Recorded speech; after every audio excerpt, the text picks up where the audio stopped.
A former police officer convicted. God did what he had to do. Answer the prayer. But the legal battle doesn't end with the jury's decision. An appeal cannot be filed until after the formal sentence is imposed on that day. But tonight, everyone goes home with a heavy heart. Both sides lost. It was a loss of William Chapman. It was a loss of Stephen Rankin, family as well. We all lost. Good evening, I'm Tom Shad. A man who once swore to put criminals behind bars now faces 2.5 years in prison himself.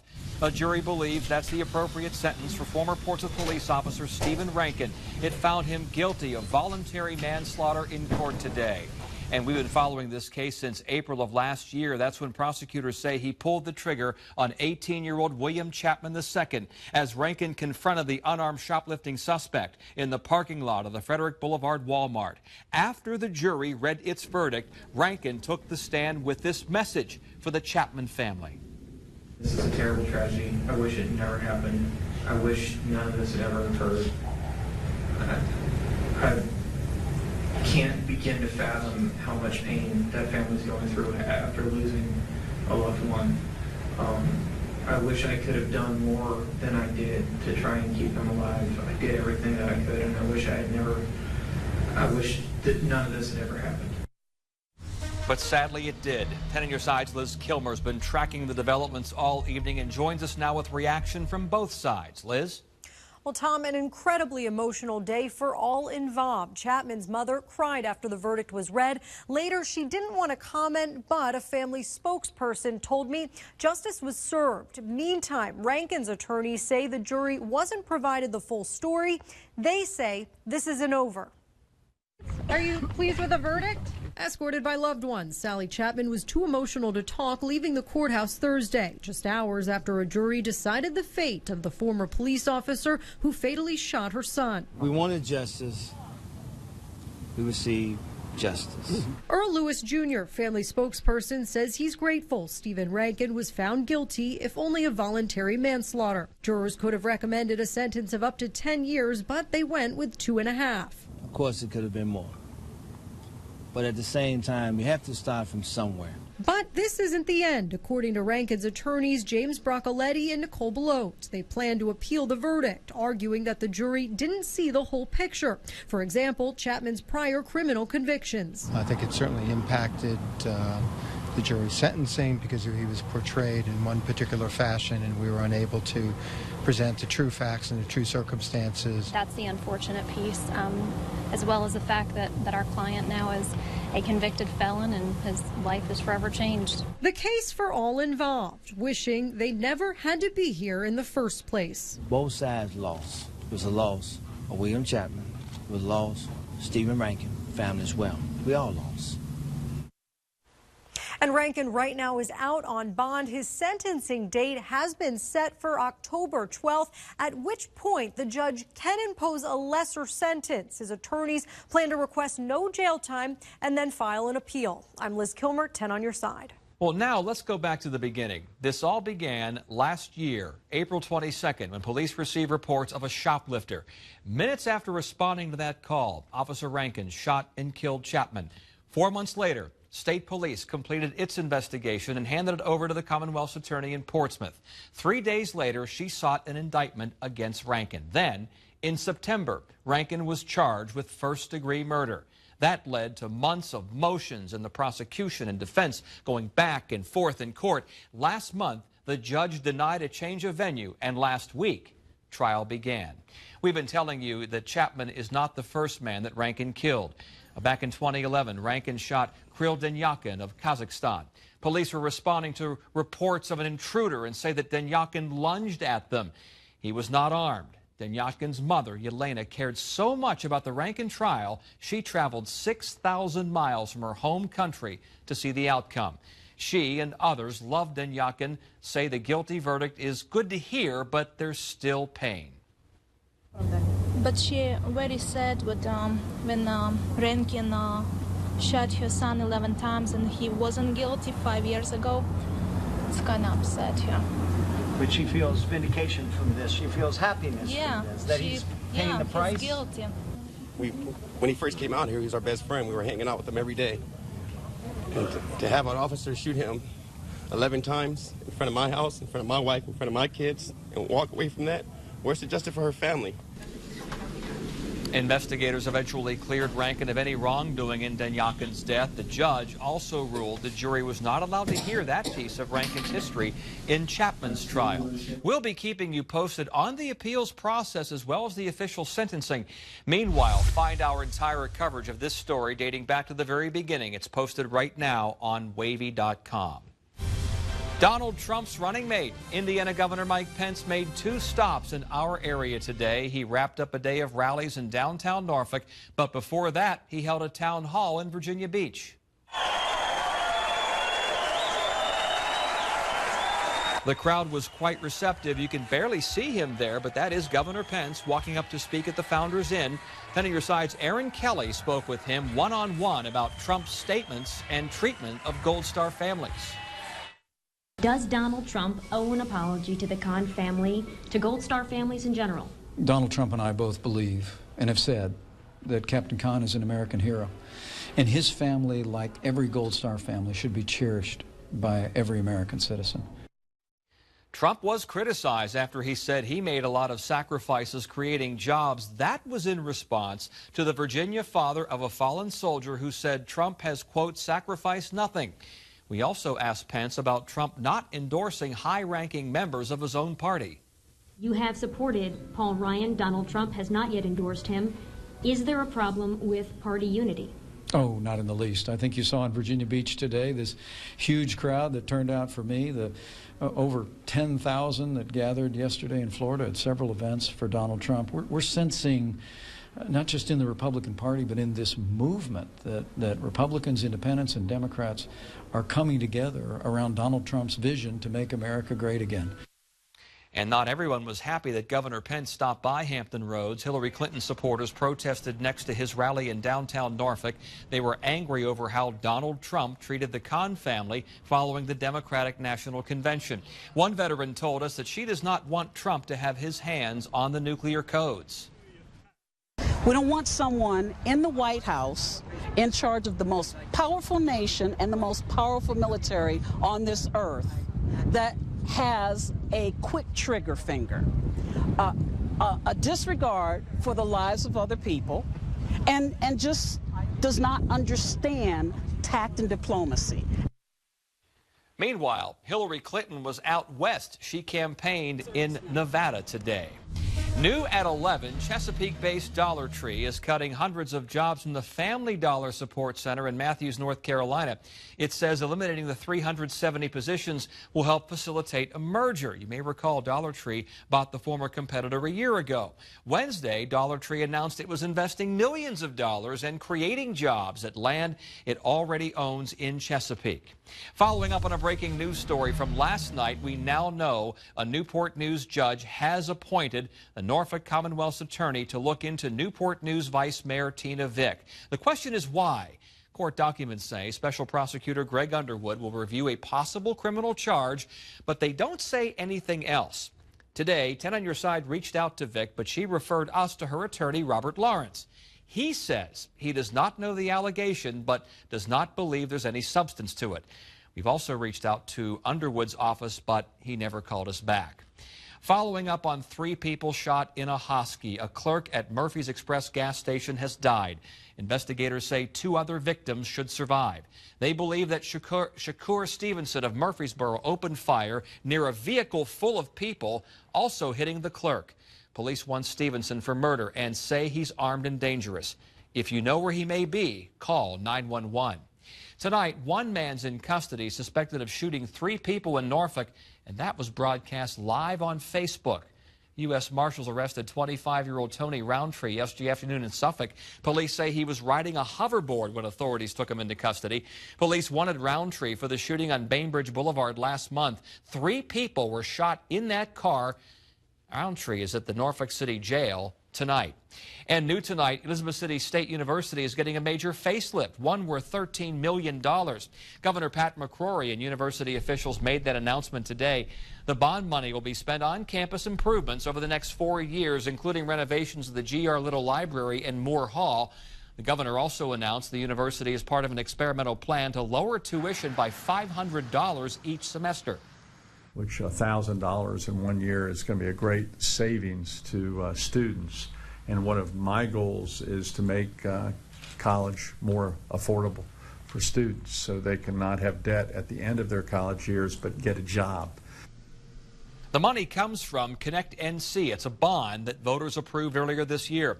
The university says enrollment has declined by more than 50% over the past 6 years. Governor McCrory says he's hoping this investment will restore some life to that university. A child is recovering tonight after a monkey bit her. Here, police explain why they hope to find the owner and the animal. Dozens of openings in a local police department. You'll hear the chief explain why they're struggling to find the right people. Local firefighters honored after a deadly accident. See, they helped finish the job that one man could not. We have scattered clouds and very comfortable temperatures out there this evening. It looks like Friday is shaping up to be another beautiful day, but then we're turning up the heat and humidity a little more as we kick off the weekend. Your full forecast coming up in just a bit. New at 11, an actor known for playing the Big Lebowski has died. David Huddleston's wife says he died Tuesday of advanced heart and kidney disease in New Mexico. Okay, sir, you're a Lebowski, I'm a Lebowski. That's terrific. But I am very busy, as I imagine you are. What can I do for you, sir? Well, sir... Huddleston, there, the man in the wheelchair, famously portrayed the blustery millionaire in the cult comedy. Other credits in his 55-year career include Blazing Saddles, the producer's 2 Mel Brooks films, and Santa Claus the movie. On television, he also appeared in The West Wing and The Wonder Years. Huddleston was 85 years old. Back now with an unusual story in Virginia Beach. A monkey bit a 9-year-old visiting from out of state. Now, animal control officers hope to find the monkey and its owner. And your side's Joe Fisher reports on the child's condition and the legality of having a wild animal in public. A 9-year-old girl from Pennsylvania bit by a monkey near 23rd Street Wednesday night.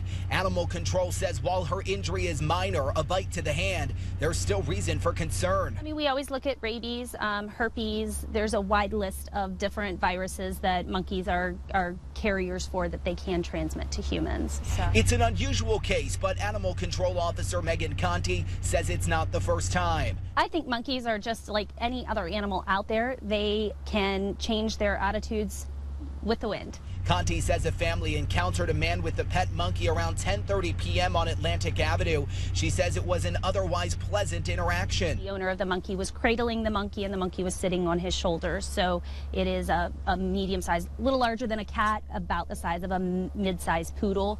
But Conti says when the monkey bit the child, the owner took off. Officials Thursday reviewing security cameras at the oceanfront in hopes of identifying the monkey's owner. It really comes down to the child's health. Conti says it's not illegal to own a monkey in Virginia Beach. However, it is illegal to have any animal other than a dog out of its cage at the oceanfront between Rudy Inlet and 42nd Street. Pet owners are also required to report biting incidents, and in this case, that did not happen. Conti is asking for the public's help in finding the monkey, reminding everyone to be on alert. An animal that you're unfamiliar with, please use caution. Know that there are many different triggers that can change an animal's behavior and demeanor towards a stranger. In Virginia Beach, I'm Joe Fisher, 10 on your side.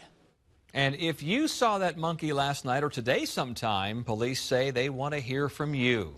There are 35 positions open in the Newport News Police Department, and Police Chief Richard Myers says that there are a number of reasons why. They include retirement and lack of qualified applicants, among other things. Myers says this isn't just a problem here, it's an issue around the U.S. due to recent negative confrontations between police and the people they serve. He says that's affecting his department, making it harder for growth. There are times of the day when they are literally going call to call to call to call. When is the time for them to park that car and exit and do the proactive relational part of policing that we think is critical, but we have to handle calls for service. Myers is encouraging everyone to apply, especially minorities. He says the department's working to create civilian and volunteer positions to help cut back on officers' burden. For more, visit WAVY.com. It was a red flag day. That led to at least 3 rescues at the Virginia Beach oceanfront. EMS reports 2 with serious injuries, but they are not life-threatening. A viewer sent us this picture of the response today. You can see the activity. Dan Ross says he was surfing at the time, and this illustrates how rip currents create very dangerous conditions for swimmers. Let's bring in meteorologist Ashley Baylor, and let's ask her, what do conditions look like for tomorrow? Well, there is still going to be a moderate risk of rip currents at the oceanfront and down along the Outer Banks. But if you're heading to Buckrow Beach in Hampton, that's where there is a lower risk of rip currents. So slight improvement on Friday, but still not great. So if you're not a great swimmer, maybe only go in knee deep, or at the very least stay very close to a lifeguard tower. As we take a look at our weather headlines, there will be another chance for isolated showers late tomorrow. It's not a great chance. They will be very hit or miss. So if you have any outdoor plans, you can go ahead and keep them, but at the very least, keep an eye on the radar. As we head into your Saturday, it is going to turn hot. It is going to be humid. We'll see temperatures back in the low 90s. Heat indices will be in the triple digits. But it's kind of a one-day only deal, because by the time we get to Sunday, temperatures will drop back into the mid-80s. So at least we're not going to be sweating through the entire weekend. As we take a look at our satellite and radar composite, you can see the clouds have broken apart quite a bit. So now we are just tracking a few scattered clouds out there. As we take a look at temperatures, it is 76 degrees in Norfolk at this hour, 73 in Williamsburg. We're down to 68 degrees in Melfa, and it's 76 degrees in Elizabeth City. So temperature-wise, it is actually pretty comfortable out there this evening. Now you can see dew points are in the upper 60s to around 70 degrees. And yes, that does indicate some humidity in the atmosphere. But because temperatures are on the cooler side of things, you really don't notice the humidity as much. So depending on your comfort level, you can certainly open up the windows and get some fresh air tonight, especially closer to the coastline where there is still a very light onshore breeze. So here's our future track forecast. As we head into 7 o'clock tomorrow morning, we'll wake up to a mix of sun and clouds, but then as we head into the middle of the day and on into the afternoon, we will add a few more clouds to the forecast. Very, very similar to what we saw today. And as you can see, our future track forecast does pick up on some occasional splashes of green, just indicating that 2 in 10 chance of an isolated shower or thunderstorm. But again, you do not have to cancel your outdoor plans. You should be fine. Going from Friday night into Saturday morning, we will be dry, but then again on Saturday, we'll have partial sunshine with actually a better chance for some widely scattered showers and thunderstorms as we go into the late afternoon and evening hours. That'll be courtesy of a cold front that will drop into the region. So that's why it's going to be warmer on Saturday and then a little bit cooler on Sunday. And you can see that with our temperature trend graphic here. Our average high for this time of year is 87 degrees. It's exactly where we will be tomorrow. We'll jump into the low 90s on Saturday, but in the wake of that cold front, we will be back down to 86 degrees on Sunday.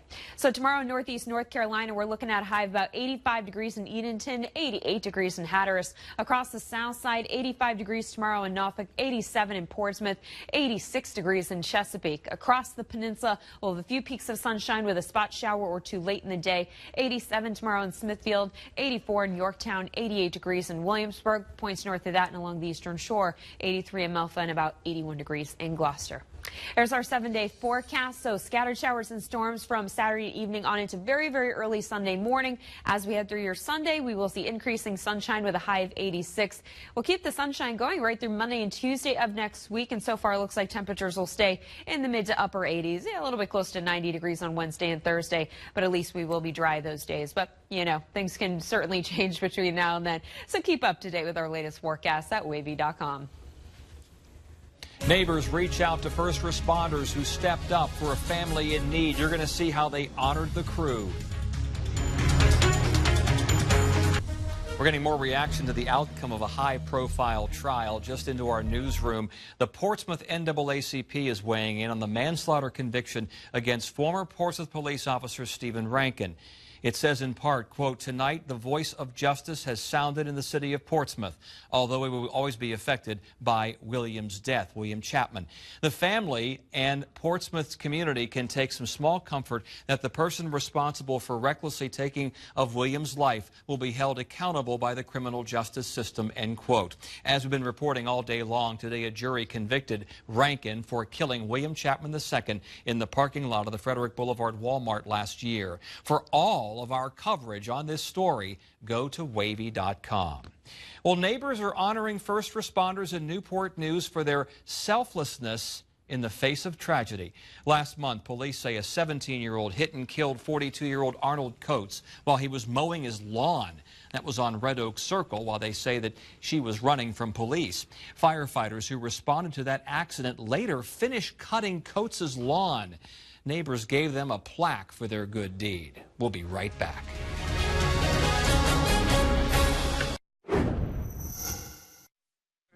The high school season is already shaping up as one to be remembered as one of the area's top teams looks to stay in the national limelight with an already proven new coach. I'm Bruce Rader. Oscar Smith has, without a doubt, had the area's most successful high school football program for over a decade. And the Tigers could not ask for a better leader to keep their legacy intact. Nathan Epstein joins us from Chesapeake tonight with that story. After spending 7 years in the college ranks, 25 hand back. Bill D returns to the high school sideline. Now the head man at Oscar Smith. I'm doing it over 40 years, so you do it because you love it. So I'm excited to be here. He takes over a program that knows how to win. Everything's the same for him, like championship, win, and nothing less. Over the last 14 seasons, Richard Morgan built Oscar Smith into a perennial contender, led the Tigers to the 6A title in 2011 before leaving for a head coaching job in Georgia. It's definitely been different, Coach Morgan leaving, and, you know, he was a father figure for a lot of these guys. But the adjustment's been very smooth. Whoa! But D is no stranger to championships. He's 4 for 4 in state championships, so he has his own way of winning. The Tigers will have senior quarterback Sean Mitchell, who's closing in on the Virginia High School League all-time passing record. But he wants that state championship, you know, and that's what his goal is, and that's what this team goal is going to be. They came painfully close last year, losing the 6A title to Westfield after 3 overtimes. Speechless. Still to this day. There it is, there it is, there it is. But D and the Tigers are confident they can pick up where they left off. They know how to win. It's been a winning program.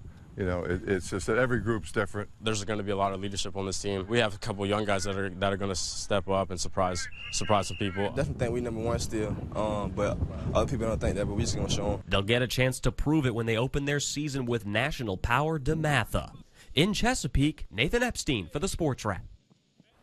Thank you, Nathan. Athletes from 206 nations competing in 31 sports have gathered in Brazil for the 31st Olympic Games. And while the buildup has been dominated by a Russian doping scandal, the Zika virus, and security issues, the Games will be watched by a global audience of billions.